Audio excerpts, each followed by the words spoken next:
What's the meaning of antigen?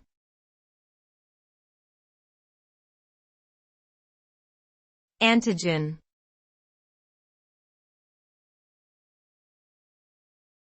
Antigen.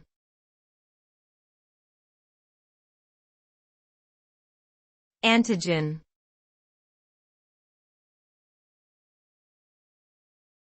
Antigen.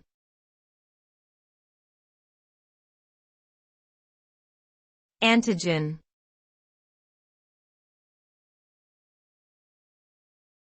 An antigen is a substance that triggers an immune response in the body.